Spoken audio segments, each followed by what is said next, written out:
Hello everyone. Today I'm sowing carrots, and the variety I'm sowing here is early noms. This is a big pack of seeds. It's almost out of date, but I've got 4 tubs here, and I'm using tubs simply because they're portable. I can move these to wherever I want. They'll go under cover into one of my polytunnels, but I can move them around to wherever I want them to go as things change undercover, and as I need to move things around and make changes, I can do that. I'm just going to take some compost off the top of here because I can use that to cover these seeds rather than go and get some fresh out of the bag. These are the potato tubs from last year. I'm not growing as many potatoes this year,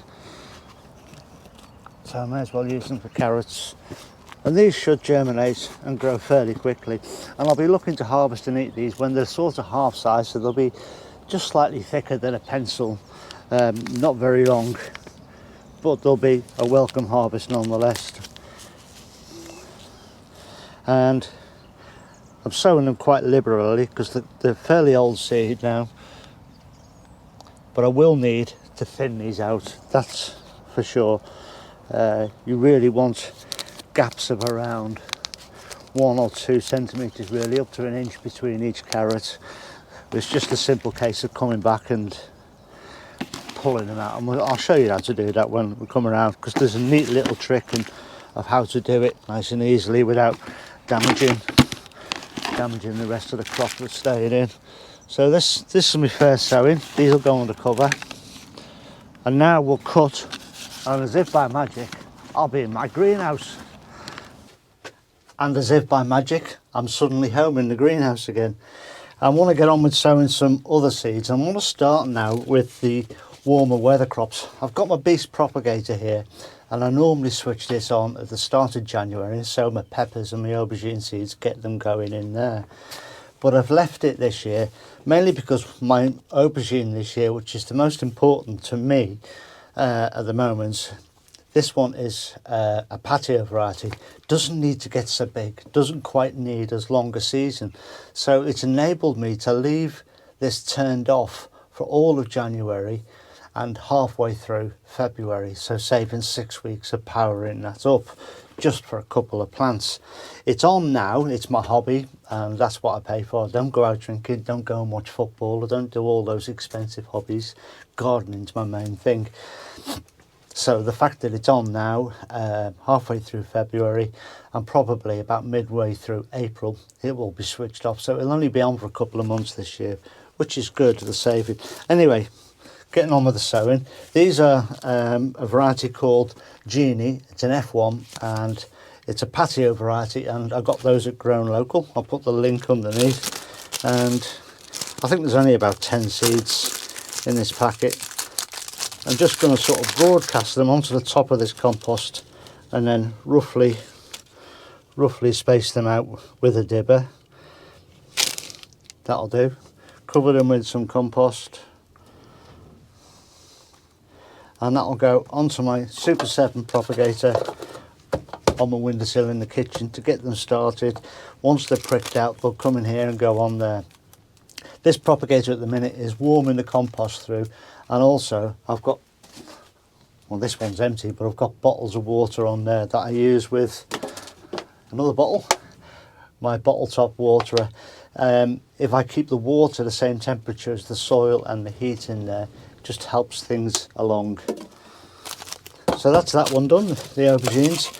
Next, I've got some chilies. I don't eat a great deal of chilies, but this is a heatless one, and it's from the South Devon chili farm called Numex Suave Red.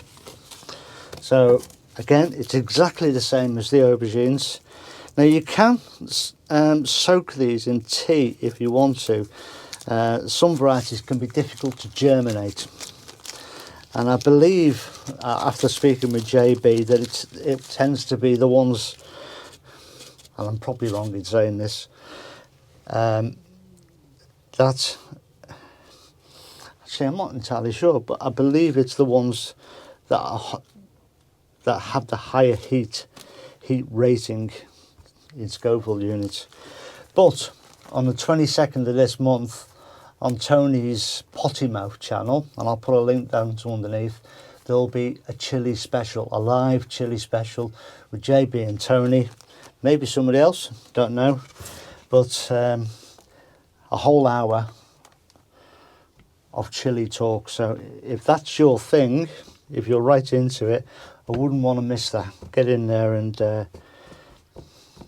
have a look at that, ask your questions and get the help you need. So that's aubergines and chilies. Next up, I want to sow some spring onions. Time is motoring on now, so I want to get the first of the salad stuffs in for the year. Still a bit early for tomatoes, but I can get the first of the salad stuffs in, some lettuce and some spring onions. My favourite variety I found a good few years back now is called Ishikura. It's a nice straight onion, doesn't bulb at the bottom, and that's always what I've had issues with in the past. Most people grow the white Lisbon variety, which bulbs at the bottom, and most people, to be fair, don't have a problem with it. It works for them. It doesn't for me. I've just never ever managed to get them to bulb at the bottom. Never worked out why, and now I've kind of given up trying. But there we go. I found this variety instead called Ishikura, which I really love. And I'm going to multi-sow these, so somewhere around 4 or 5 cells in each, seeds in each cell. So they'll be planted out as bunches, grow as bunches, and be harvested as bunches. So this one will have 40 bunches planted in one little space on the allotment bed somewhere. And I'll just pull a couple of little bunches to fetch home for a salad, or however I intend to use some champ mash or something like that, you know. And it's as easy as that. And it's about the only thing I do multi-sow anymore. I used to multi-sow more things, as championed by Charles Dowding. But I think, to be honest, gardeners had multi-sown for a number of years anyway. But that's the Ishikura onions done. Recycling labels already. What was that one? Cauliflower. You're now Ishikura. So I'll just fill in those holes, and then that one's done. Every now and then I get asked, how can I help you, Steve? How can I give you a couple of quid towards your seeds? Well, I've recently started up on Patreon, and that's a platform where you can go to and have a look at the things that I've uploaded. There's a monthly fee involved. It's a very low monthly fee, and if you want to give back to me for producing these videos, if you're that way inclined, and there is absolutely no obligation whatsoever on anyone to do it, then in return I'm also putting content on there, and this will be behind the scenes content. It will be no frills content, so there won't be the super transitions and covered in text and various graphics. There will just be me, the camera and the plot. I mean, for instance, I've already uploaded a few videos, and a couple of those are behind the scenes plot tours, so it's sort of access all areas, stuff you wouldn't ordinarily see on YouTube, or stuff that I wouldn't ordinarily show on YouTube. So that's the general idea there. It's just me, the camera, no frills.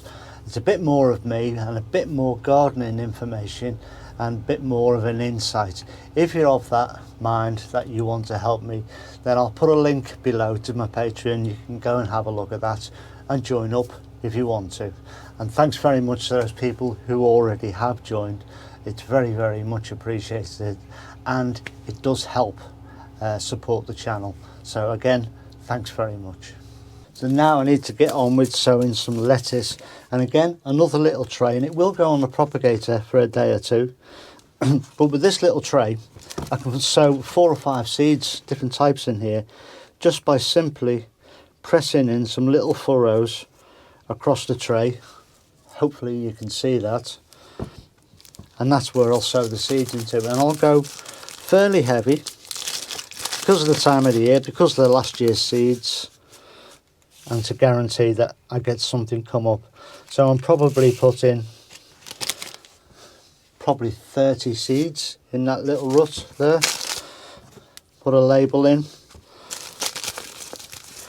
and I'll just basically do that for the whole tray. Well, my camera's playing up and getting too hot, so that lettuce one had to be cut short.